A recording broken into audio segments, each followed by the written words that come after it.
Welcome back to the Other Side Cycling Podcast. My name is Patrick. This is Lucy. We're hosting this out of Mitch Boyer's studio, and we are recording with Mitch today. Hello, Mitch. Hello. Welcome to your space, Mitch. Thanks. The commute was very nice this morning. I'm glad to hear that. So we're going to be running through a bunch of topics today, but we just wanted to give a quick rundown on how we all met, how we got to know each other, how we ended up in this space together in the first place. I don't know if you remember, but a couple of years back, we were kind of together on the Silka Ambassador program, and we had briefly met on a call hosted by, I think, Michelle Sugars. Yes. Do you remember that? Yeah, I had forgotten about it until you brought it up. Yeah, Michelle Sugars, what a character. She's not with Silka anymore these days, right? From what I heard, Phil Guyman, name drop. He told me she's now operating a fudge company. Okay. Which I think has a questionable name. That's a big switch up from Silka, like high-end bike products, to fudge. It's probably the most aerodynamic fudge on the market. It's got to be, right? It's got to be a really efficient fudge operation for her to jump from Silka. I wonder how close chain wax and maybe this is offensive to the fudge community, but like the consistency is kind of similar, right? I mean, I've never eaten chain wax. Oh, I thought you were going to say I've never had fudge. Well, I was going to say, I do think I do my chain waxing in the kitchen in a crock pot. So we're using similar things. Anyway, before we get too off the rails, I think it's awesome to be sitting here with you. You know, we have a little bit of a history. We live in the same neighborhood. We're in the same community. Lucy, of course, is on the other side of town. So I see you a little bit more often, but I think we both have a couple of questions for you before we jump into like the normal podcast topics that we go through. What were you doing before YouTube, before LA? Because I lived in New York. You had mentioned that you were there as well at some point. Take us through how you got here. Well, I was born on a small... yeah, I was in New York before as well. I think we were there about the same time. Okay. I moved to New York 2011, Sure. and I was there until the very end of 2019. Gotcha. New Year's, we moved out here to Los Angeles. Oh, wow. I was working... Dude, I've had so many jobs I have severe ADHD, and my whole resume kind of shows it. Like, I'm only at a job for like a year and a half. YouTube's coming up on 3 years, so hopefully I've broken that cycle. But I worked in tech for a while as like a product designer. I had a print shop for a while, so that's where that like print came from. I taught programming. I'm trying to think. Yeah, a lot of random jobs. And then I worked in special effects for a while, which was pretty fun. That's where I kind of learned how to do all the video stuff. During COVID, I got a road bike, and it was just inevitable, only a matter of time before I was like, let me just combine video making hobby with bike hobby. And then I was like, oh, now let me make this my job, which is a double-edged sword, but I feel lucky to do it. They do go so well together, right? The idea of riding a bike and the visuals and sharing that with people. In theory, like I think it's you can make really good content with it. Right? I feel like Andrick, our buddy, he seems to do it really, really well. I'm kind of like, if Andrick blends it together, like a good fudge chef blends all the stuff together.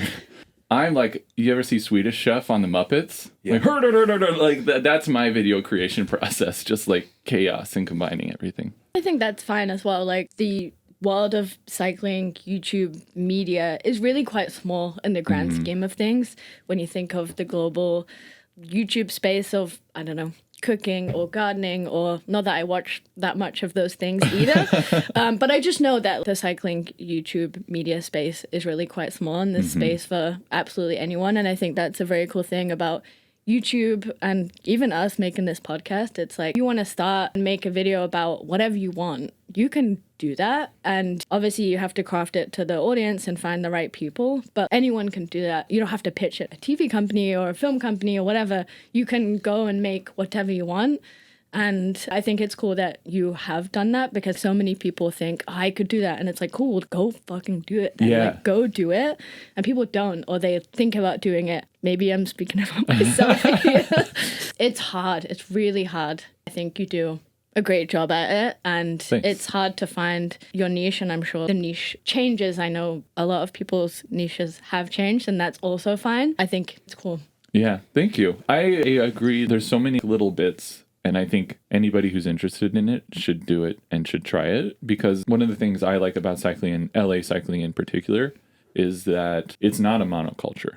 There's all kinds of different people from different places. Your podcast's the other side. You're from other sides of the world, other sides of LA. You each have your unique viewpoint on cycling and your unique experiences, and you're just two people in the cycling community. And then my viewpoint and experiences are completely different. I guess what I'm saying is the more people that make these videos, the better I think it is in general for the cycling community, because I think it just brings more people into it. And then more people can watch my videos. So, it's really good. Everyone's a winner. Everyone's a winner. That is the main point. The more people we can reach, not just we, but we as a whole cycling, the more people on bikes, the better. That's what I say. Agreed. Yeah. So, yeah. This is a hobby, the riding bikes part, not the making a podcast thing. But the riding bikes part is a hobby that so many people across the globe can relate to. I don't know when you started riding bikes. When did you learn to ride a bike? How old were you? How old? I'm little in the womb still. No, I was probably, I don't know, like 3 or 4. It was always just a part of like growing up. Never to the extent it is now. Yeah. But even my family would ride bikes a lot on the weekends, just like cruise around. It was like a family activity we did. That just goes to show you can start someone so young, exposing them to this culture. Mm-hmm. Like, no matter how you exist in it, there's so many different ways to ride a bike, right? But you can start so young consuming this world and see how far it can take you. Because you've been to crazy places. So have you. Like, because of the bike, right? Yeah. You went to world championships. You went to the tour. That makes it sound like I went to the world championships to race, and I Lucy won the world championships. Yeah. It's official. I went as a spectator. I worked there, actually. Yeah, I have gone to see the World Championships. I mean, I've ridden my bike all over England, multiple places in the US, in France, in Spain. There's many more places I want to go ride my bike. There's a funny story, not to go off in too much of a tangent, but my parents find it so funny that I'm now super into cycling. I've made it my job, my career path. This is what I'm on now, because similar to Mitch, grew up riding a bike at the age you would start riding a bike, and then we would go on family holidays and we'd go out on the bike. And one holiday we were on this old abandoned railway line, and actually I'd probably really like that bike ride if I did it today, but I just was done with this bike ride. I'm done. I think I was 15 or 16. I was like, when are we finishing? I want to be done. I want to have lunch. I want to be finished. I got so angry, and I wasn't an angry kid, but I kicked my bike whilst I was riding it, and my foot got stuck in between the wheel and the fork, and obviously it flipped me off. I was behind my parents, not wanting to ride anymore. They just turned back and laughed at me like, what the hell did you just do? And then obviously I felt silly, but they like to remind me of that story every now and then. Yeah. So it's funny. You never know when cycling might get you. You never know. I had kind of a similar story. So during high school, every year, once a year, my dad, my uncle, my cousins, and we would all go to Moab to go mountain biking, but we were not mountain bikers. We had literally that Specialized back there, rigid frame that I've turned into a commuter bike. That was the bike we took to Moab. And this isn't when rigid frames were still a thing. This is like 2003. Suspension is a thing, but we were all showing up on this. And there's this mountain range just outside of Moab called the La Salle Mountains. I think it was a 5-mile climb, and then you get to descend. And can I swear? Yeah. All right, I was being a little bitch. Okay. Living up to my name. My dad said every single switchback, I would moan, get off the bike, chuck it off the side of the road, and be like, I don't want to go any further. And you'd just be like, Mitch, get your bike, and then go up. And I complained every switchback all the way up the 5 miles. Now I look forward to climbing my bike. Yeah. You're like actively choosing to find the steepest places around the globe. That might be mental illness, but yeah, that's...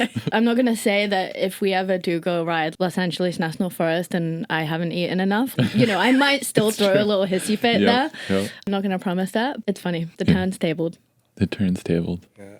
I think you and I were on a ride a couple of years ago that actually they just redid last weekend at the time that we're recording this, where I had probably the most catastrophic bonk of my life. I think I threw the worst hissy fit I've ever thrown on a bike. If you're familiar with the LA cycling scene, you've heard of the Circle of Doom. There's various claims to who owns this ride, who owns this route, but generally we all know that it's the ride up to Crystal Lake, across the 39, and then down the 2. Some people will go down and across Upper Tahunga. A lot of other people will say that the right way to do is to go up Wilson. I haven't gotten nearly close to Crystal Lake without bonking in the first place. I think that last little pitch too is just so it's, annoying. you know, All you of get a sudden. you get to that turnoff and you think, oh, it's cool, but it's another 2 miles and 2,000 feet. Yeah, the- it's pretty steep, it's and really you've already steep. been climbing forever. Yeah, I was on that ride and I had to get bailed out by the Forest Service Fire Department. I was like, I had to get trucked up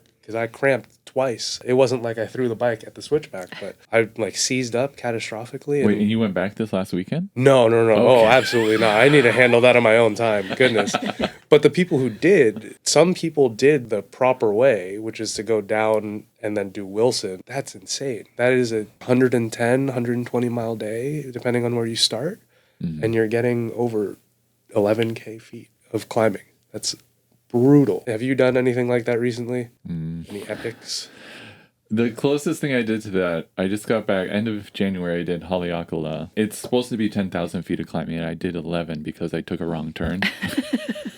Why not add? See, that's the difference. Is like people will go do Circle of Doom and they'll deliberately add on Mount Wilson. I'll just, back to Swedish Chef, like like add it on midway up accidentally, and that kicked my ass. That was not fun. How many miles is that? It's only like 30 miles. That's still quite a lot for a climb. Yes. According to the National Park Service, how did they phrase it? It's kind of complicating phrasing. It's the most elevation in a short distance. So it gets up to 10,000 feet, which is 3,300 meters, and does that in 30 miles, which is, I didn't look at the number before, so I don't know how many kilometers. It's about 50K-ish. Okay, about, yeah. Maybe. Just under. So it's pretty dense of a climb. Steep. Yeah. It's a steep climb, but I kind of get triggered by the word steep, so I try to avoid it. Punchy. Well, that's the thing. It's like 5% the whole way. Okay, that's doesn't manageable, sound- actually. Yeah, it would be like if I were more fit at the time, it would have been like a really enjoyable ride. But at this time, I had not really trained for the last 6 months. And then I was riding with Phil Guyman. So anytime I ride with Phil, like it's this weird mix of I'm excited to ride with him and I feel like a piece of shit because I'm so much slower. And then he's very nice about it. So then there's, but it's like going back to the being able to go all around the world. It's hard to be, I had a meltdown in the middle of that ride like I always do. But at the end of the day, you're riding up the side of this mountain in a part of the world I would not have gone to if it wasn't for a bike. And the clouds are parting. And I was with my wife, Val, and it's her first time ever being on a mountain where you're above the clouds. She had never experienced that before. She's from Miami, lived at sea level her whole life, basically. And I go on all these amazing rides and have these experiences. She and Emily, Phil's wife, were our support crew. And she was so excited at the top of the mountain. It was really cute. I got some videos of her and she's pretending she's stepping on the clouds. I forgot what that's like the first time you're up there and how magical it feels. Cycling brings you to so many cool places. You get all these cool experiences and I just have to be careful not to be such a curmudgeon sometimes, Like it's really easy to be in the hurt box and be like, yeah, this all sucks. Yeah. You forget that it's such a spectacular experience, even if you're not on the bike. Mm-hmm. We can share these experiences with people off the bike as well. It's amazing that she got to share that with you, and you guys had a great time, regardless of the pain that you were in. Yeah. I think that takes care of the introductions and just us learning a little bit more about you, and I hope the listeners have gotten a little bit more insight into the charm that Mitch brings. Well, you know everything about me now. Yeah. It's my real life Everything. story. Everything. Yeah. So the way we run this is that we do 3 running topics for every episode. The first being the From Downtown, second from the Staples Center, and the last being Transplant Talk. Sweet. So, starting off this week with a couple of current topics, I really wanted to highlight Milan San Remo. It was the first time in 20 years that the women got to race it as well. They'd been missing out on all the fun. 20 years is a really, really long time, and I think it's crazy to have such an important race like Milan San Remo that's such a staple in the men's calendar. And for that to exist 20 years ago and then be pulled, I'm very happy that it's back again. The race absolutely did not disappoint. One highlight from my side, Elisa Longo-Borghini, there's a video of her online being like, next time they won't catch me, because she got caught pretty close to the end. So I will drop that in the video description. Great clip from her. Did anyone else watch it, just me. Well, I watched the highlights, I have to admit. I watched highlights too. I did catch the finish. I was looking at pro cycling stats and I saw that Pauline Ferrand-Prévot got relegated from 4th to 12th, which brought Demi up to 4th. It was insane that bunch finish was so tight. There were so many riders in there. Very different from the men's version. Very different story. Yeah, I mean, the men's race was absolutely also action-packed, amazing racing, just attack after attack after attack from 3 incredibly strong riders. It was just so nice to see the riders so nice about each other after it. You know, everyone had good stuff to say, and it was just good sportsmanship. I mean, I think same from the women's, from that aspect as well. One thing that was really cool, there was this crazy drone footage for both men's and the women's when they were descending down the final climb. Poggio. Obviously, it's a super, super technical descent, so normally it would be hard for a motorbike to keep up and keep a safe distance whilst also showing the race. But the drone footage is really, really cool. I'll try to find a clip and put it down in the description. I want to see more of that in races. Can I have a... Oh, go ahead. I was going to say, I have a little bit of a spicy take on that. Okay. I might agree with you. Because, like, okay, again, I watched the highlights, so I don't take this with a grain of salt. But I feel like the FPV drone, this is me being a camera nerd, was a poor choice of drone. I totally agree with what you're saying. Like, it's nice to have the drone far away and everything, but the drone was like, meow, meow. I wanted to watch the bike handling. I love watching descents. I feel like they cut away from descents all the time in pro cycling, which I get it. Like, it's kind of scary. You don't want to really promote like a dangerous side of cycling, but it's a very exciting part of the race.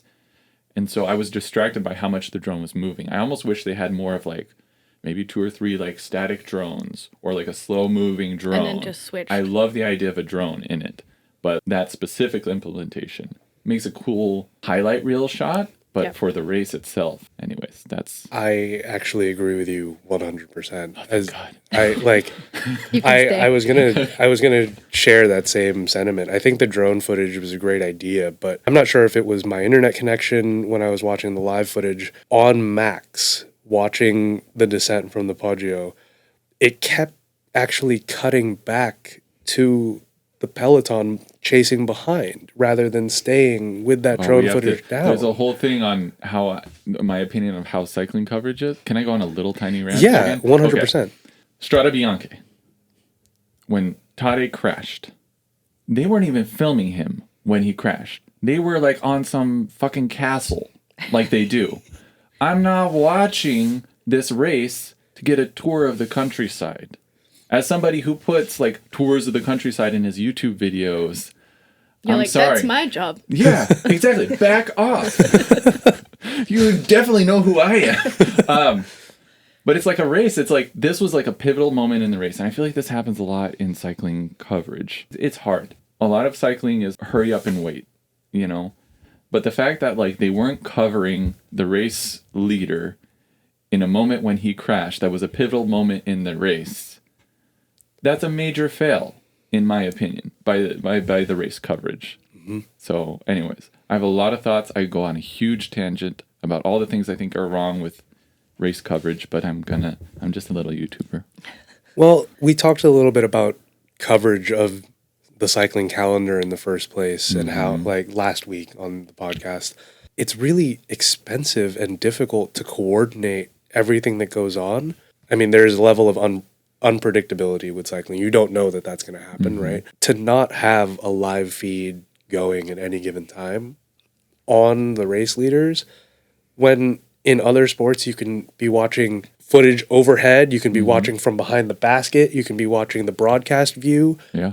You know, those are a little bit more stable, a little easier to direct. A little. But they also have, I mean, there's a room where somebody's directing it. Right. Right? I don't know if it's a budget thing or whatever. No, but we're not in the room with them. Maybe if I was there, it would be perfect. Yeah, exactly. That Swedish chef holding. Well, wouldn't you be like, look at all these castles? That's the problem. I would be talking all this shit, and then you put me in, and just be like, focus on that bird. Look at that thing. Racing states-wise, I think there is some interesting developments that have been reported on. Yeah, so apparently a British company is to revive bike racing in Colorado in 2026. So it will take place between the Maryland Cycling Classic and the races that happen in Quebec, kind of late summer, which is very exciting. You know, I think we mentioned maybe last week, there's not really that big US cycling race, and it's difficult because so many races happen in Europe where it's easy to get the team buses and bikes and everything else around. You have the block in Australia right at the beginning of the year, and then we kind of hit Europe. So it is a lot more complicated for US racing, but still, Tour of California last year was 2019. I never got to see that race, but I really, really, really wish that race could come back because, I mean, the riding here is incredible, and I think that would do some amazing things to cycling in this country. It's exciting that this race is coming to Colorado. However, apparently there's no women's race currently.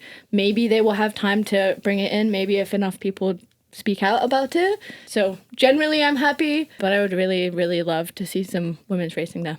Yeah. 100%. There needs to be a women's edition of that race if it's going to come back in general. I wonder if from like a logistical standpoint, Milan-San Remo now is raced the same day. A lot of races, again, I know nothing about logistics, but if they just shared the calendar between the men's and women's, wouldn't that make logistics a lot easier in general for the whole, obviously different teams, that each team has to deal with their logistics, but the logistics of whatever you call it, the tour following around road the world? closures, like hotel logistics, travel logistics, tourism coming to the area. Plus, one of the main issues with cycling, right, is that we don't have a big audience.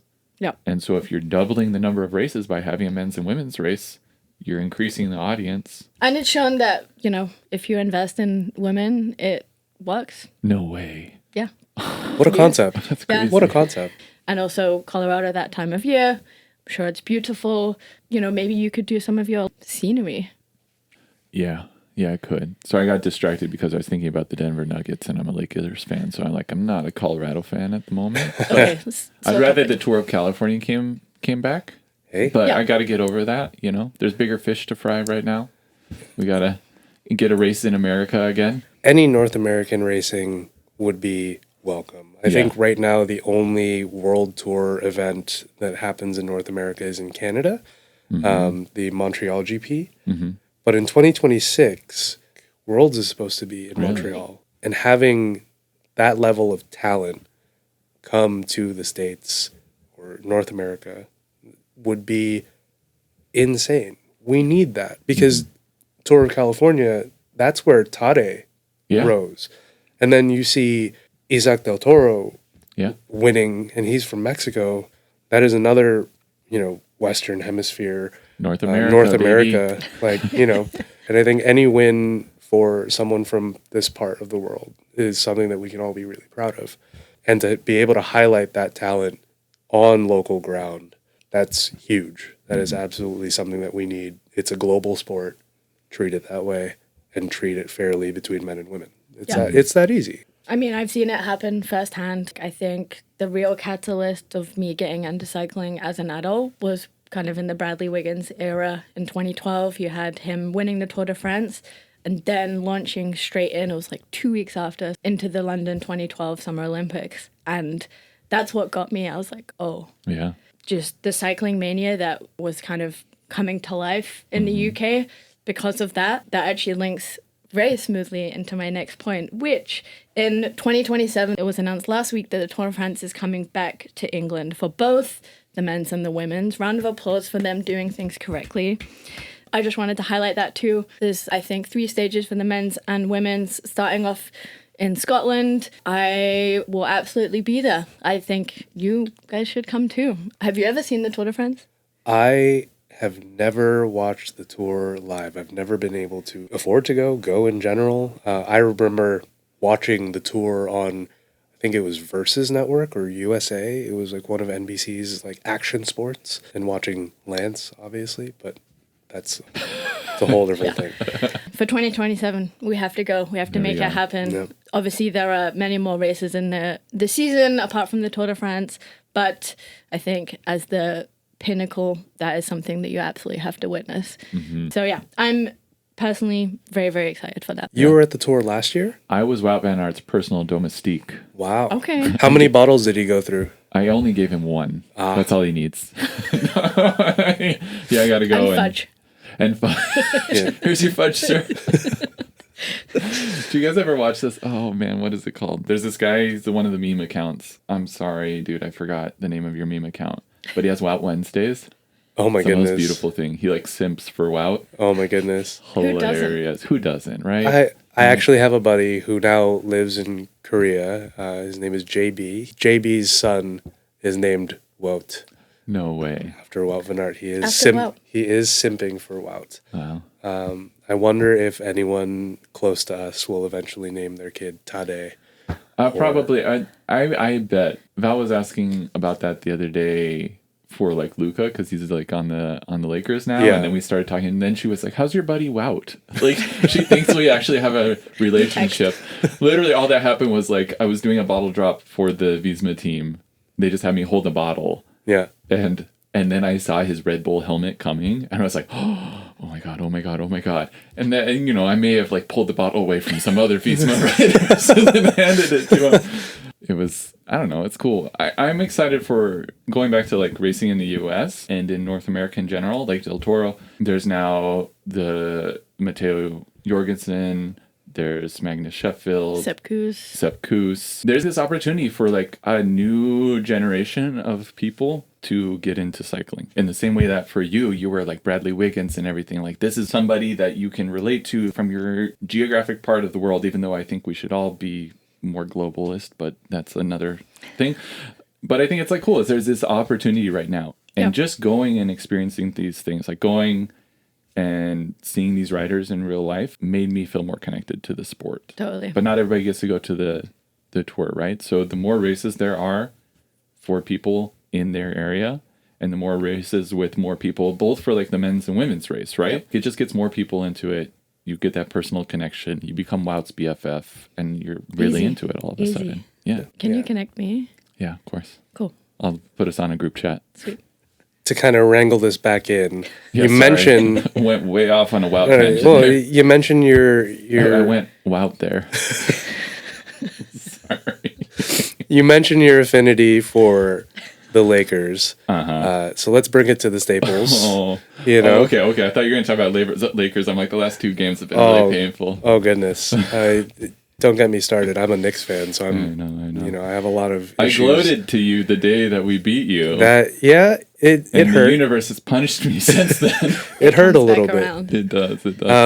But we ride bikes. The Staples is really about what we did on the bike and what's new with us. Okay. Lucy, anything for you? Well, speaking of basketball and riding bikes, in the last week, I did not really ride my bike that much, partly because I was editing this podcast and that took up a lot of time.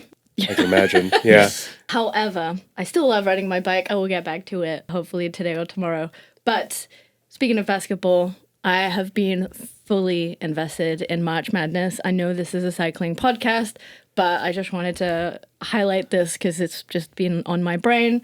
I have a men's bracket. I have my women's bracket. First time making a bracket, but I'm very invested. Maybe we should make some sort of bracket situation for cycling. Oh, I like that. It would have to be like a different structure. How fun would that be? I'm not into betting. I'm not talking about that, but more just you pick out your riders. I guess it's like fantasy, but... There is a Tour de France fantasy that comes around, and I'm sure an equivalent for all the Grand Tours.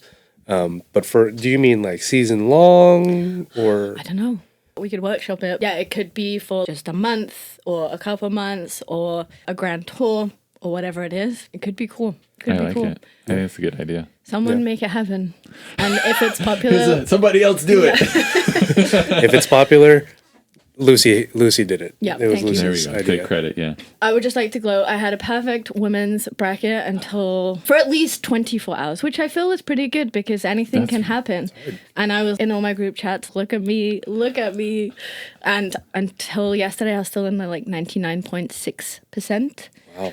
And then it all went downhill, and I don't want to talk about that. Okay. I did go to 3 games in the Women's March Madness. So USC versus UNC Greenbow. Yep. Yep. 71-25 final line. Insane. It was a slow start. Yeah. And then they just took off. And then it was pretty cool. The same ticket also got you into the second game of the day, which was Cal versus Mississippi State. Again, very similar situation with Mississippi going for the win. I had Cal in my bracket, so I was pretty sad about that. Oh. And then last night, I went to USC versus Mississippi State.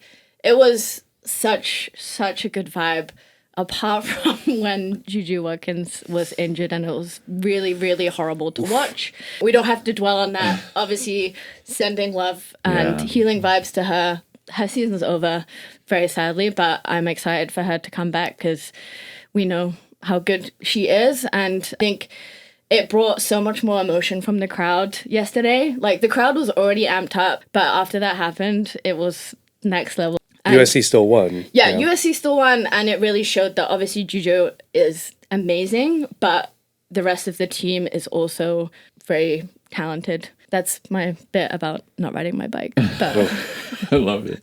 I also think I had a great start and then kind of had a little tumble. I didn't fall on my bike, but I got really I sick. thought you were talking about your March Madness bracket. No.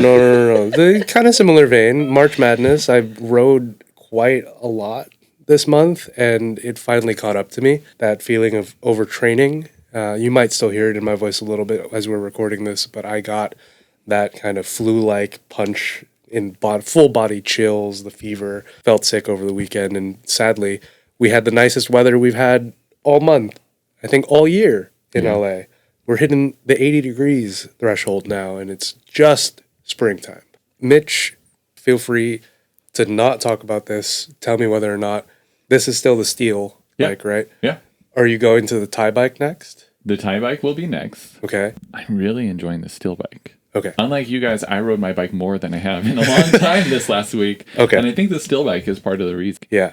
It's kind of like revitalized my love of riding a little bit. Yeah. What bike is it?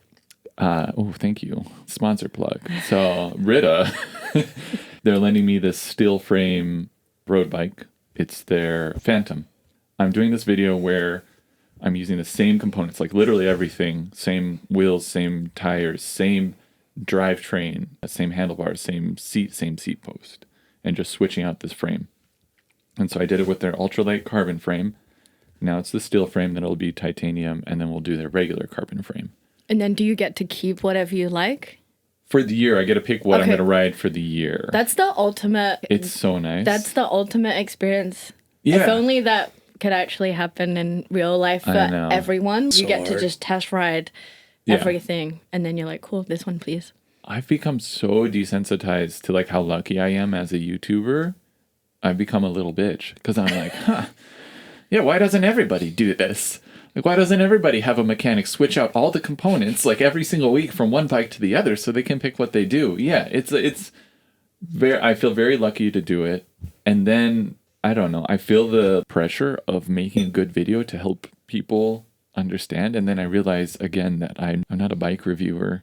Like Well, you people, well, technically I am, but I'm not a good one. So, But what does people that are mean? like, oh, like how does this bike feel compared to the other bike? And I'm like, it feels nice.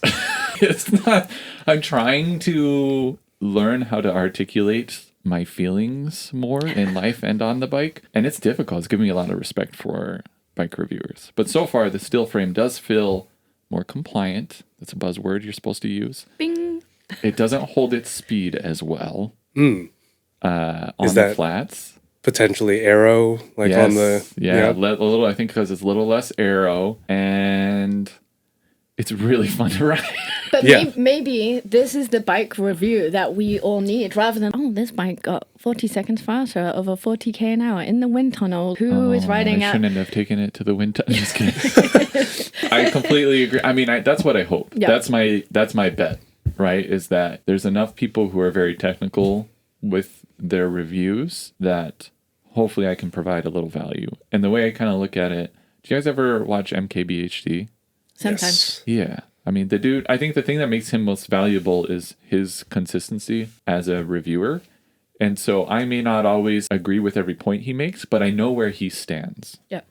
And so when he reviews something new, I can compare it to his library that he's made over the years. And that's my hope, is that I may not always communicate everything clearly, but people kind of know what kind of writer I am in. And then when I review something else, they can take something out of it. Yeah. That's what I tell myself to sleep at night. I feel like I'm going to shout out my friend here, but I feel like Francis Cade and Cade Media have done a really good job of building that into their content. He used to be sponsored by multiple different bike brands over the years, but interestingly, they stepped back from having a sponsor, because it's great having a bike to ride, amazing, but also it is limiting, or it's just complicated when it comes to trust and authenticity. But what they have done really well is, hey, full disclosure, we've been given this bike, or maybe they even buy a bike, for example. We've bought a bike with this cash, and this is our honest thought. And they're not out there to like hate on the brand or hate on the bike. It's like, hey, this is an honest review, and they do it 360. They look at absolutely everything in terms of how easy it is to build from a box, but also they finish the review by having a wall of different categories. Kind of like the top tier cool wall, right? Yeah, exactly. We wanted to put it here, but actually we're going to put it here for this reason. And it's very well rounded. So I'm not saying you should do that by any means. Oh, no. I couldn't even. Yeah. I really like the reviews that they've started doing. Was it the Pinarello they were looking at? And Jamie was like, let's see how difficult it is to like move the seat. That's such a good point that other people, because I get it. I don't know. I get torn between these two worlds of performance and whatever I actually am. And all the performance people, it is what we were talking about, like speed and everything. Jimmy and Francis make that video of like, we're borrowing this bike. They just like went in an alley and they're like, let's take it apart. That's amazing. Such a good idea. I mean, there's riding the bike and there's a review on riding the bike, but then there's also owning the bike. It's so valuable. I worked in a very nice high-end bike shop. People would save up for their, I don't know, 4K bikes, 5K bikes, 6K bikes, whatever. But to some people, that is their dream. Even if it's a 1K bike, they also don't consider, if you have a bike that's complete with Dura Ace, full group set, or Envy wheels, when it comes to servicing or looking after that bike, you might be hit with like a $500 bill to replace these parts because you've been riding it as you should. But yeah, like I say, there's the owning the bike, there's the riding the bike, traveling with the bike, and all of these things are very different situations. You don't buy a sports car expecting it to be ready to go every time you take it out on the track, and then you put it away, and then next time you go, it's still just in good condition. It's not going to be that way, right? Same thing with bikes. These things have different use cases for everybody, and the livability aspect is so important. And I think for us, working in bike shops, being able to communicate that with the customer for their potential use case, trying to help them figure out what's the best use for it, like, you know, what bike is going to be best for their use case. Sometimes you still run into the people who are like, I want the best. I want the purest. They know that the bike they want isn't the best fit for them because they have a bad back, or they just don't race, or they don't do this. But sometimes you just can't convince people otherwise. Yeah. And I've been like that too in the past in terms of other sports or other situations where you're like, I like this one because it's cool. Yeah. And I'm personally, I'm like fine with that. Like if somebody wants to buy something just to buy it, I think that's cool. I almost think that's more valid in some ways than when somebody tries to force something else. Whatever gets you excited about bike riding, I think is totally cool. If you're excited about buying the fanciest shit, how many people have, I don't know anything about race cars, so but let's say how many people have bought, like, what's that Porsche GT car, whatever? How many people? GT3 RS. Okay. Yeah. How many people have a GT3 RS? Yes. Okay. Perfect. But they're not pushing it to the limit. They're not able just to. sat on the freeway. No. Yeah. I mean, legally they can't. Legally they can't push it to the limit. But even, let's say they do go to the racetrack, and they're not pushing. I don't know who Max Verstappen. Yep. They're not Max Verstappen for whatever GT cars it is, whoever that racer is. That's fine. That's cool. That's their hobby. That's what they get excited about. So when I see somebody with the new Colnago, which I haven't yet, but when I do see somebody with the new Colnago, after I've like stopped drooling, you know, they're inevitably getting dropped by somebody else who's, you know, on a 10-year-old bike. Yep. and weighs 2 pounds. Clapped out. Yeah, that's fine. Yeah. That's cool. True. I'm like all for that. Where I don't think it's cool is when there's an expectation that everybody should be that way. That everybody should have whatever your version of cycling is. If you expect everybody to have that same version of cycling. So if you're like hardcore aero race, everybody should be that. That's not cool. But likewise, and this is where it gets sketchy, if you're a still fixie rider and you're like, everybody should be a still fixie rider, that's also not cool. Yeah. One person I probably like a little more than the other person, but I don't think that should be the only thing. True. There. End of rant. Fact. Well, I think it's a very valid point. I remember distinctly once in the bike shop, I also worked in a very luxury boutique setting, and we sold some of the nicest specialized bikes that you could get, right? S-Works, the whole deal. We had a customer come in who I recognized from the local racing that we participated in, and he brought his partner. And he was like, okay, cool, I want to get, her a bike. I want her to get on an Allay. I'm like, okay, awesome. Like, at this time, Specialized wasn't making a disc brake, base model Allay, but they were making the Allay Sprint, which was kind of just the aluminum version of the Tarmac Aero carbon in some parts, and very fast. And I was like, all right, let me show you the options. I showed her the Allay Sprint, and she was like, no, like it looks like a machine. It looks fast. She's like, I don't want that. And he's like, honey, no, that's the bike. That's the one. That's the one for you. And then I'm like, well, let me show you this one. It's a little simpler. And she's like, oh, this looks right. Like, it's the right size. Both of them are about the same in size, but just less aggressive on the rim brake one. Definitely $2,000+ cheaper. And I'm like, I'm trying to save you money. And I'm trying to get you on the bike that's right for you. Yep. If that's the one you want. And he's pushing on her like, no, you need the Sprint. And this is an interaction where, as a salesperson, I've already lost. Like, I have no leverage over this interaction, so I'm just going to let them handle it. You have to be like a therapist for them. Yeah, but my test for that is like, can you even stand over the bike and like with flat pedals, put your feet on and take it for a spin around the block? If you can do that with the disc brake bike, I'll be comfortable selling you that. But if you can't, I'll have my associate help you out with this sale because I don't want to put this on my conscience. Yeah. It's like the note of having a successful sale is not that important to me in this situation. I want you to enjoy riding your bike, but clearly your partner wants you to ride in a certain way, and that's not cool to me. There's a lot to unpack there. There's a lot. They need more than a new bike. Yeah. Well, she ended up standing over the Allay, deer on skates, the Allay Sprint. Absolutely a deer on skates. You could do that on any bike. Yeah. It's partly one, finding the right bike, but also approaching it correctly so that it's done in the right way and it's just managed properly. Yeah. Yeah. 100%. Everybody's got to go through their whole journey of what bike they want. Yep. Too. I reacted viscerally to that story because I was that guy, basically. I really wanted to get Val into riding, and she's been very accommodating in this. And we started out with like a hybrid bike, and now she has that little Cannondale over there that she's ridden 4 times. But it's like she has to go on her own journey to see if she wants to ride or not. And if you go too hard, too fast, then it's not fun anymore. Yeah. Pressure to fit into a certain mold in this space where there's so many different, journeys it's not fair. It's not fair to put that pressure on people. And I'm glad that you've given Val the space to kind of explore it for herself. I'm just saying that live on the air. For the Val, get back on the bike. Just kidding.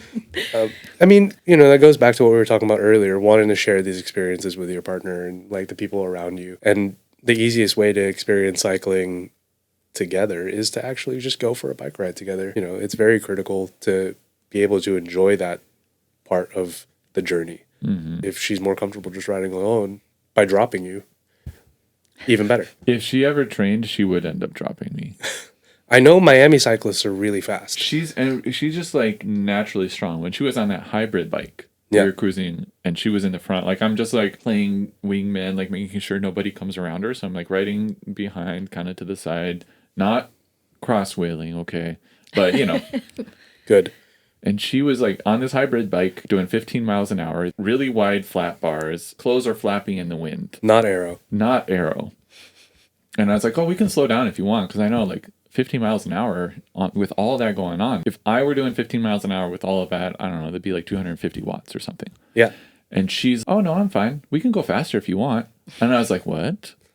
And then she got on that thing with the drop bars, and it was just like she was doing 20 miles an hour like it was nothing. Yeah. And she doesn't train. So I was like, oh, she would be really, really good. Yeah. Which makes me excited if we ever have kids. Yeah. Because they will have no choice but to just kidding. Maybe Wild but not. Yeah. Little Wout Junior. Can you do that? Can you name your kid Junior even if it's not you? I mean, if you're a father or a parent, Just you their can middle name's Junior. do whatever you want. Wout Junior. I have met people named Junior who their name isn't their father's name. It's just Have you? Okay. Yeah, So it's his name is possible. just That's Junior. all right. Yeah. So you're saying there's a chance. We have a few things coming up, I imagine. Like that video for you is dropping probably within the next month. Not to put a timeline on you, it but should drop in the next month. Okay, The next yeah. one is actually a mountain bike video. oh, cool. Yeah. I went mountain biking for 4 months. Yeah. I borrowed a bike from BMC. Oh, sick. Carla from InCycle Nice. taught me how to mountain bike. Oh, she's And I'm still here. So it was successful. yeah. I feel like she's an we epic need rider. a whole other podcast on that. Oh, it's Well, when I say We'll have to I wait for the survived, that's the bar that we're looking at here. Okay. yeah. Well, we'll wait for the video. I think that'll be really cool to see. Carla is an awesome rider, a great bike fitter, and you did a great episode with her on your podcast. Yeah, so, she's great. Yeah, feel free to take a listen to that if you've made it this far into the conversation. Next podcast you should listen to is Mitch's conversation with Carla. Yeah, finish this one first, please. Yeah, finish this one first. But and Carla is also another person who spent a lot of time in New York, bike raced over there. She's great. Fantastic. For you, what are your expectations for the titanium bike now that you've ridden the steel? Yeah, sorry, I went on such a tangent. No, that's great. So I was talking with James, the mechanic at Rita, about the steel bike. And I was like, I don't know if I even want another bike now. Like, I'm really enjoying this. And I was like, I don't know if I even care about the titanium. Like, am I going to feel a difference? So my expectations are like, is it even going to be worth switching everything over? Because I'm really enjoying the steel and I'm enjoying the relief it gives me on the pressure to perform. It makes me a little sad. Like, I'm not hitting any PRs on Like any an of my Stravas. excuse? Because you're like, oh, I don't have a carbon bike, so... There might be something there. There might be something there. I'm sorry. No, it's true. It's true. And the titanium, because it's supposed to be lighter, right? I think the tubes are a little bit bigger, so maybe like a little more aerodynamic. The pressure's back. The excuse is gone. There is something there where like I'm afraid to ever go all the way with my equipment because then I won't have an excuse. Or if you're making a video, that's your excuse. Look, there's now that we're in this therapy session, there's a lot of truth to that where like I protect myself by creating opportunities for me to bumble or fumble is the word I was looking for. Not on Bumble Val. Just because I guess I'm protecting myself. I mean, what I'm trying to say is I don't think you can't say titanium will remove the excuses because titanium is my excuse. I know you have a titanium. I yeah. should be asking you, what do you think? Why did you go titanium and why do you stay? Something that was honestly just a simple bike. The bike one of the bikes I had before I moved to LA was this amazing aero carbon, very fast, very beautiful bike. And I really enjoyed riding it. However, for me as an individual that has some mechanical skills, but I don't trust all of my mechanical skills, it had an incredibly integrated, complicated cockpit that used some weird backwards quill system, you know, the quill stems on older bikes, but it was very complicated. And if I ever traveled with it on an airplane or where you pack it, I would have to remove the bars and I would need like 6 different tools to put it back together again. One day those bars came loose and the person that built the bike for me, I fully trusted.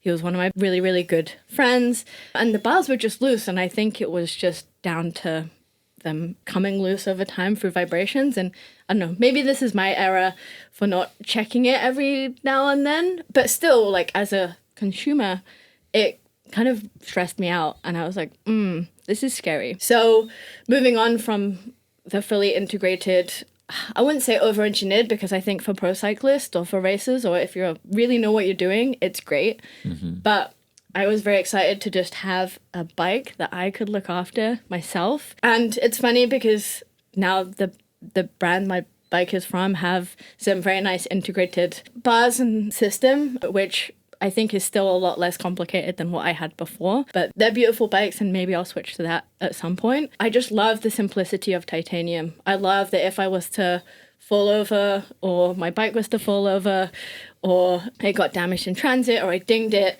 it's not the end of the bike. It's a solid bike. I have 2 sets of wheels for it.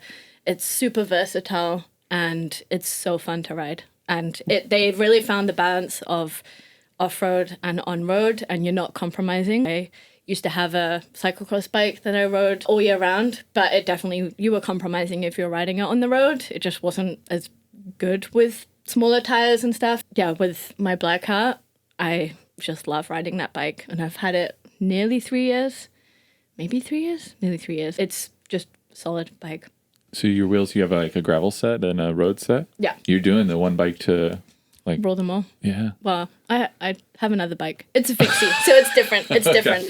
But yeah, There's always another bike. Yeah.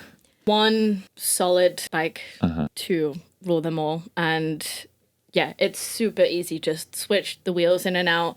They're always ready to go. So depending on what sort of ride I want to do, change it up. Takes 2 minutes. Yeah. I like that simplicity. That's like really appealing to me. Because even though, so I have the Rita, I've got a little commuter bike, I still have my BMC, and I don't have an exclusivity with Rita where I have to ride only their bikes. But it's the only bike that's set up and tuned right now. And I'm too lazy to get... The front derailleur on the BMC broke 2 years ago. I submitted the warranty claim. Shimano gave me the new front derailleur. I have not installed it because I have this other bike that rides well and works. And so I'm constantly like, do I ever want just that? Should I just embrace this one bike setup? Also, Val would love for there to only be one bike in the house at a time. She's been very accommodating and letting me take over this spare bedroom in our place and fill it up with bikes. But I don't know. There's always, you mentioned, there's like, oh, there's that fixie there. I have a feeling there's always going to be another bike around. Yeah, I mean, if I had more space, I would love a mountain bike. Yeah. I would love a Brompton is high up on my list. Well, okay, so I have a real soft spot for Bromptons. People love Bromptons. Yeah. What is this? I went to Bolivia, did this death road trip with all these really cool, like, retired guys. One of them, he's from the UK, loves his Brompton. He'll do century rides. He didn't know. He didn't ride it on there. He probably would have if he could have got the right like tire setup. He'll do century rides on his Brompton. He'll go vacation in France and ride up a mountain on his Brompton. Charlie, you know? I was at the top of a climb in the Santa Monica Mountains, and someone turned up on their Brompton in a state. They needed a couple minutes to recover, but they loved it. It was all like titanium high-end spec. It was They make beautiful. titanium Bromptons? Is it the dude that we always would see when we were on our lunch breaks? Maybe. Maybe. He would go cross town with that. Yeah. Like, he's got a specialized evade helmet. Like No full way. aero gear. It might have been him. On a Brompton? Yeah. My opinion on them is that they're just, I mean, you know, British manufacturing. Not that I'm super like, yeah, Britain. But it's cool. They're all still made in just outside of London. And the manufacturing and the way they're made and the way they work is just very cool. How useful they are. And I don't really have a solid use for it right now, honestly. I'm not commuting anywhere, so it's going to be hard to convince my partner that I should get one. I've been trying over a long time. But look, they take up some little space. That's right, yeah. Could be under the desk here right now. I've got one right here. You just lit up a Brompton? Just to finish quickly, Matt Stevens, who does a lot of commentating, he follows the Tour de France, basically is there at the end of every stage, and he takes his Brompton with him because one, it's so packable, but two, it means he can keep his rides going throughout the tour, but it's small, super compact, easy to travel with, and then he's like riding up these mad climbs, not all the way, the last couple of K. He will recce the route on his Brompton. And I love that. And I'm like, cool, going to New York next week. Imagine if I could just take my Brompton if I had one. I don't know. I think they're cool. I think it's cool. I love folding bike. Really? Genuinely. But like, I if you do. ask me, sure, there are other folding bike brands, but Brompton is the one. Right, Like, they- that is the it's a noun. I love how passionate you are about it. And that's how, like, it's cool that that brand has created that passion. I think somebody who, if you want to start a YouTube channel and you love Bromptons, going around the world riding famous climbs on a Brompton will do very, very well. This could be a pivot for you. It would do very, very well, I think, because there's something comical and aspirational, which I think is a good Venn diagram about doing Alpe d'Huez on a Brompton. You can That's kit them clickable out. right there. You can get carbon wheels for them. You can put Dura-Ace go. components on them or tramp. I'm not saying I That's a would do that. video. I don't need that. We're talking about, people buying $10,000 bikes to not race or whatever. That's fine. But I love that idea. Yeah. Brompton, if you're listening. My vanity is too high to like, because it's I'd be like, I do it, but I'm like, I want to look cool while I'm on my bike. You will look cool. You're riding a Brompton. I was Hey, like, you can get bro, different I don't look colors. cool looking on the coolest bike. There's a lot of like, I have to make sure I do enough to make myself look okay. If I'm on a Brompton, the smallest amount of street cred that I have, it's gone. You have to have swag. Like, you've got enough like built-in swag that you could handle it. I'll take that as a compliment. Thanks. I don't. You put me on a Brompton, immediate dismissal. Like, people just like, I don't know. I think I'd be more interested in seeing someone do the Brompton journey, but the Safa way. just sense. Are there disc brake Bromptons? They're all. I mean, they the all center have of to be gravity is a disc lot lower. Yeah, they can. I'm not trying to hate on Bromptons now, but they can be quite twitchy when you mean, first it's ride them direct. because the wheels are small, and depending on the bar, like you can pick different bar shapes, and depending on that, it can be twitchy. Like if you were to jump in a Brompton and go ride Griffith right now, you'd be like, whoa. Yeah. But if you had ridden around the world, you'd probably be fine on a descent. Travelability is so useful. Yeah. Because I drove to San Francisco for video once with Val because we had a thing going on up there, and then she drove back down. So I flew back from San Francisco, and I had integrated bars, and I didn't think about it at the time, but I couldn't take the bars off of the fork, so I couldn't put it into the back, and I had to cut my brake lines just to fit it back in the thing. And then after that, I had to get a whole new bike bag, and now this new bike bag is huge. Can't And fit it into other cars. Can't fit it into cars. There was a whole thing when we went to Hawaii. I had to go back to the car rental place 2 times because I'm cheap, because I finance all these trips myself. So I got the smallest possible car, and then but the bike bag doesn't fit in the car, and so I go back up to the counter. I'm like, hey, and they're like, oh, let's try this one, and then I go and it doesn't fit. And I go back up to the counter. I'm like, hey. So the appeal of having something so compact. I think it could be carry-on luggage size. I think it is. Maybe. I imagine. It's close. Brompton in a backpack. That's the channel name. Yeah. My first bike was a folding bike. It was not a Brompton, so it wasn't that quality. And I know this is a bit of a side, but you know how you were mentioning that like journey that you took, that like bike path, rail trail ride that you did? Yeah, as a child when I knocked myself off my bike. I did the same thing at 15, 16 with my high school girlfriend. You knocked her off the bike. Yeah, Stuck your foot in. the meme of the guy putting the stick into the spokes. Yeah. I somehow convinced her that instead of driving, because we just had learner's permits at the time in New York, that we could ride folding bikes from my garage, my parents' house, to the beach. And obviously we're not together anymore. I think that might have had some part of it. We rode those folding bikes all the way to the beach. That's like a 30-mile journey. It's impressive. Like, on that thing. And then you get to the beach, you pack it up and you just throw it in the sand. No problem. I don't care about this thing. It's still going to get me home later. That was a hilarious journey because she was doing the same thing that you were doing, which is like, why am I doing this right now? Like, why am I riding a bike? No food, no training, no water, anything. But the travelability of this thing, I could take it to the beach and have a great time on that bike path. Yeah, they're onto something. They're onto something. I think they're cool. We need to just convince Mitch that you... It's not that they're not cool, it's that I'm not cool enough to...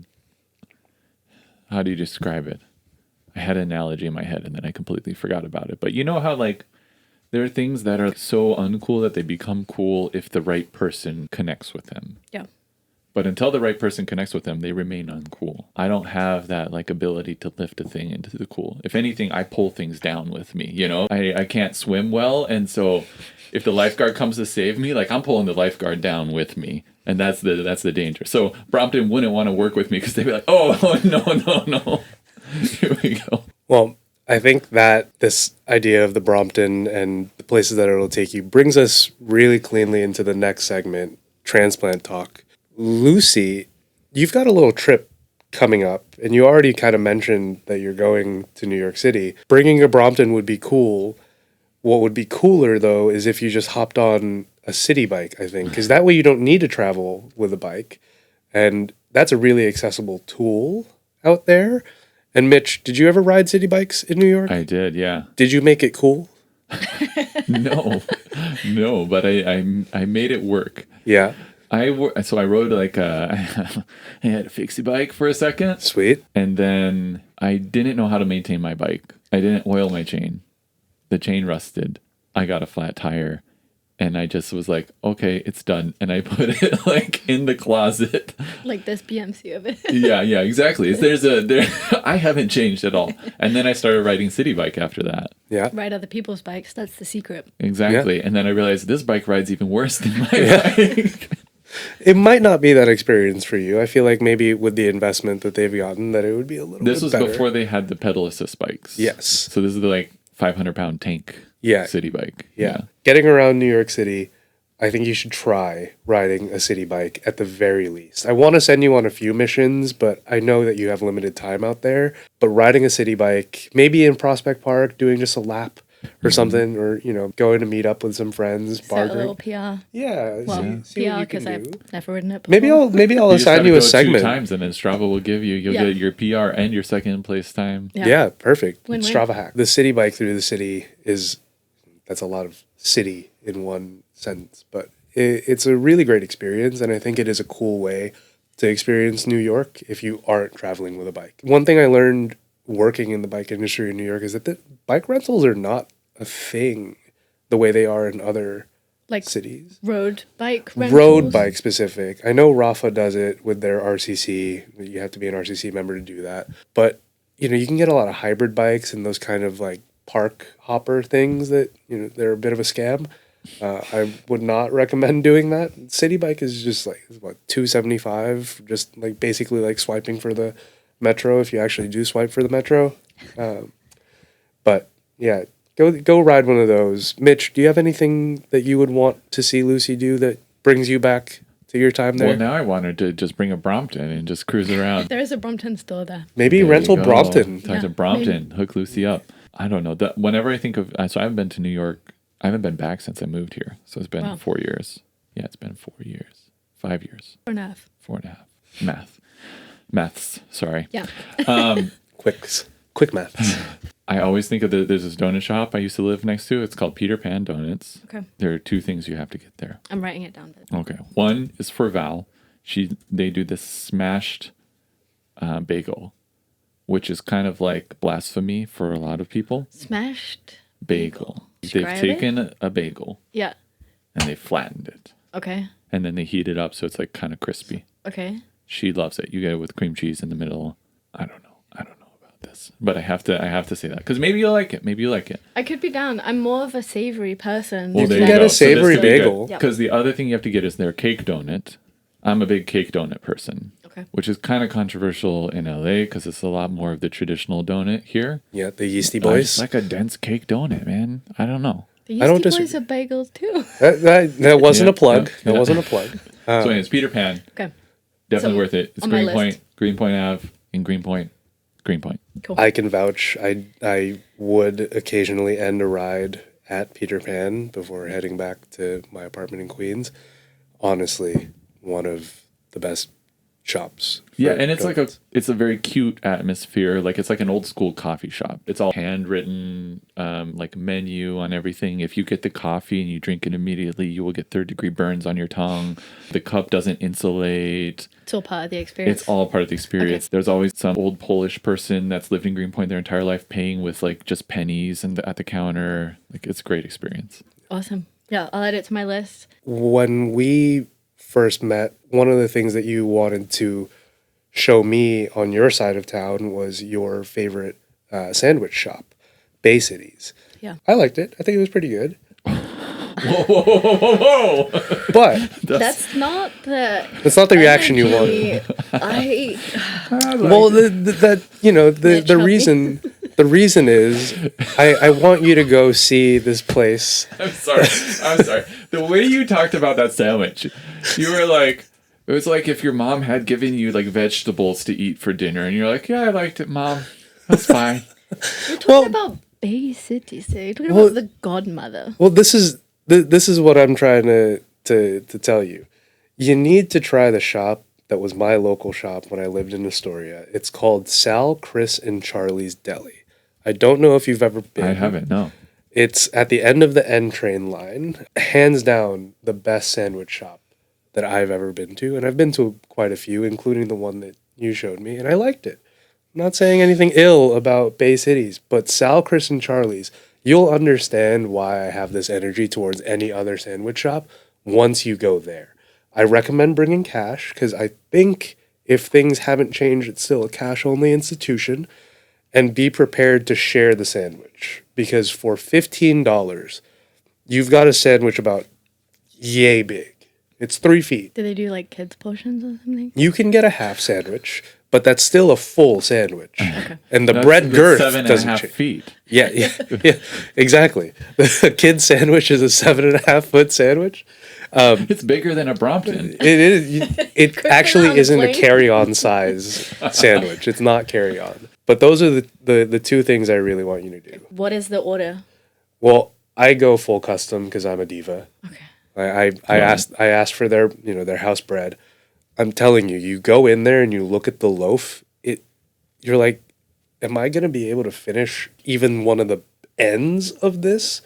It's huge. What's harder, the Circle of Doom ride or finishing this sandwich? The more traumatic Circle of Doom. Okay. I thought you were gonna say it's more traumatic to finish the sandwich. Just like sauce. You could. I mean, it depends on how you get you Maybe you build should up your sandwich. Combine both, although like Oh, bringing that that's sandwich it. back from New York and then Yeah. somehow jumping on the bike and Yeah, I don't new know. YouTube video eating Sal, Chris, and Charlie's from Crystal Lake Cafe. Yeah. I will see what I can do. I Yeah. have limited time, but I'm liking the sound of the sandwiches is my favorite food group, partly because I have this cheat code where I think a lot of things could be called a sandwich. For example, a burrito, basically a sandwich. A taco, Blasphemy basically a and- sandwich. Pizza, it's kind of a sandwich. Sushi, it's kind of a sandwich. Oh my. I thought you were going to go with hot dog. I can get behind hot dog being a Yeah, sandwich. that's of course a sandwich. A pizza? Yeah, if you like fold it or Oh, put Lord. two But But then slices together. you're adjusting the food. But A just like- calzone, I could see. well, yeah, A calzone's a big empanada. sandwich. Yeah. Well, an empanada is a sandwich? Yeah, I would say so. But look, this is just If me. Val you heard don't, that. you don't have to believe this, and hopefully you'll let me back into your space again after this claim. Let me know in the comments if you're. Okay, so On then wait. my team? But is it crustable an empanada? Because the ones you buy in the frozen store, Yeah. which I've only seen, for the record, I haven't eaten one. You're missing out. I didn't grow up with, my mom refused to buy us anything that was name brand. She's like, we have those at home, and then she would make it, which was probably better. But anyway, it's like a little circle. It's literally like an empanada. Now my brain is hurting. Is a dumpling an empanada? And is a dumpling a see, sandwich? that's the thing. I guess the hang up for me is like I feel like a sandwich should be made with sandwich bread. So the hot Sandwich dog and a bread. burger, the bun it's a glutinous bread, right? Once you go into wrap territory, or you're making like a dumpling, I think dumpling That's is like not a- a sandwich. I'd say like a A bao, which is Yeah. not a dumpling, but like a bao sandwich, yes. Actually, okay. I see your Okay. point there. Yeah. You might have Yeah. you might have won the jury on that. Okay. Yeah. Very interesting take. You've given me a lot to think about. I think We've been talking. we've been talking for a long time, and I think we should kind of move to the rapid fire because now boy. we're getting into this. Can I bring my assistant for the rapid fire? Yeah, Oh, absolutely. please. For the audience, Mitch has not seen these questions before. They are complete surprise. Okay. Sounds good. Are we ready? Yeah. Do you want to start? Yeah. Quick hitting questions here. SRAM or Shimano? Shram. Giro Tour of Vuelta? Vuelta. Olympics or World Champs? Olympics. Sunrise or sunset rides? Sunset. Favorite place to ride outside of California? It looks like Remy has something to say. Yeah, what do you have to say? Favorite place to ride outside of California? Bormio, Italy. Favorite place to ride in California? Griffith Park. Lovely. So, professional cyclists, who would you want to ride No, with? sorry, No? this could be anyone. Dead or alive, but obviously they would be alive to ride a bike. Who would you want to go ride So a they're bike live. with? Well, I'm riding. I'm not riding with the corpse. They've been They've reanimated. reanimated. Who would I want to ride with? Well, since you've opened it up Yeah. to all of history. Oh man. Sorry to. No. That's perfect. See, now this is way too big of a opportunity because I'm like, what historical figure would I want to ride a bike? A pro cyclist I would want to ride with. Yeah, it's got to be Wout. A historical figure I would want to ride with. You know what? I'm just gonna go. It's not rapid fire. See, I thought too much. Hard hitting. I'm either like able to think of something right away, or then I start overthinking it. So we're just gonna first thing that pop into my head: Albert Einstein. I think that'd be pretty fun. There are images of him riding Yeah. bikes. Yeah. I think, yeah, I like that. Cool. What is one fun fact about you? that we haven't discussed yet today. I'm too much of an open book. It's always hard to say. Oh, I once had a 15-minute conversation with Lady Gaga, and I didn't realize it was her. Wow. Yeah. Was it a good conversation? We were talking about, I was doing motion graphics for a video, music video of hers, and we were in this dark room because they were doing the coloring for the video. And then I left the room, and I had assumed I was talking with the art director for the video the whole time because she wasn't in all her Lady Gaga get up and it was dark. And the producer's like, "You were really cool in there." I was like, "Thanks, why?" And they're like, "Oh, like usually people are like a little like antsy around her." And I was like, "Wait, that was what?"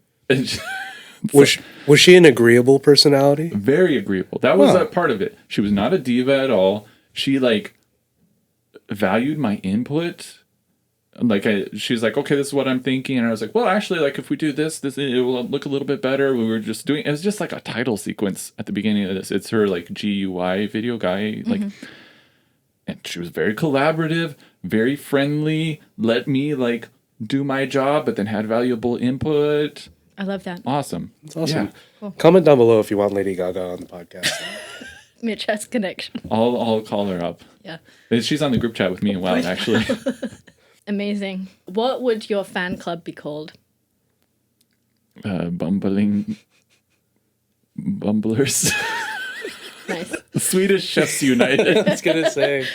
SSU. No, SCU. SCU. But like, no, it's chefs, but spelled with an S. Chefs. Chefs. Chefs. Ride length. If you could go for a ride any day, what's the perfect ride length for you? 50 miles. Nice. 1-5? No, 50. Okay, 5-0. 5-0. That's my weekly goal. Yeah. Yeah. No, I feel like you like in 50 miles you can do, depending on how much elevation you add, that can, you know, you got like you could do like 3 hours or 4 hours, anything above. I guess I'm more like time based. Sorry, this isn't rapid fire. 3 hours is the perfect ride length. Okay. It's enough that you can like go on an adventure, but you're not dead at the end. Yeah. Beyond that, it starts to just like You really had to commit to it at that point. exactly. Yeah. Exactly. For someone who's relatively new to cycling, you've picked it up really quick. What's your best advice for a new cyclist? Best advice for a new cyclist would be trust yourself to find what you want to do. Like if you enjoy riding gravel, it's kind of like what we were talking about earlier. Ride gravel. If you like riding road, ride road. If you don't like riding a bike, you're a bad person. Fair. Yeah. Fair. Favorite cycling accessory? This guy. Oh, I have a little backpack for him. You ride with your dog too. I do. We still need to do the little dog ride. Although I'm kind of afraid how he'll react. he'll be all right. But it's really fun riding with him because he just like he'll like tuck his head next to mine. Arrow. Yeah. Yep. Like he'll just be right here. Yep. And we're like riding, and I'll look at him and he'll look at me, and then people will be like, "What the hell is going on here?" I don't know. It's fun. They love getting close to you when you're riding. look how It's arrow really he is. fun. You know, Yeah? it's just like He's built in. built. Bacon's not quite as arrow, but Remy definitely has the arrow snoots. This guy's only 15 pounds too, so you're doing a lot more work with Bacon. I'm already carrying like 20 extra, and then Bacon's another 20 on top. So What's another 20 pounds? yeah, for my carbon race bike that I don't race on. Last one, use 3 words to explain what riding a bike is to you. 3 words. It is fun. Beautiful. Amazing. 2 of those words were completely useless. It is. It is fun. That says a it lot. is. That says Fun a lot. It is, yeah, the Yoda version. So, yeah, I think that takes care of the bulk of the episode. Yeah. All right. I really, really, really enjoyed that conversation. I know we spoke a lot, so I'm interested to see how long this podcast ends up being, but I think there's been some really good conversations. Thank you so much for your insights, ideas, and I'm determined to get you on a Brompton. I think we're determined to get you on a Brompton now. I know, yeah. To close this off, once again, huge shout out to you. Thank you so much for letting us exist in this space with you for the episodes that we're recording. And Remy. And Remy. Thank you, Remy. He's the boss here. Thank you, Yeah, Remy. yeah. There you go. You know, the handshake agreement. For our listeners, if you're listening to us, you should absolutely also be listening to Mitch's podcast, How to Drop Your Friends. I think a lot of what happens on his podcast actually teaches you how to be a good person in the community more than it is to actually drop your friends. So, Don't. You're ruining my brand, man. It's all about the gains. we're looking forward to spending more time here with you in the future. So thank you for all this and giving us a helping hand with starting this podcast. It's been really great. Lucy, if you want to handle the outro. Cool. Well, first, can I just say thank you guys for having me on. I'm really excited that you're doing this, and I'm honored that you would have me on as a guest. I think we would be remiss to not. Honestly, this was a great conversation. I think it's super solid. A lot of fun. So thank you so much for tuning in. You can find us on Instagram as well as YouTube and anywhere you normally get your podcasts. If you have any feedback or questions, drop it down below. Please tune in again soon and go ride your bike. Enjoy. It is fun. Perfect. Awesome. Nice.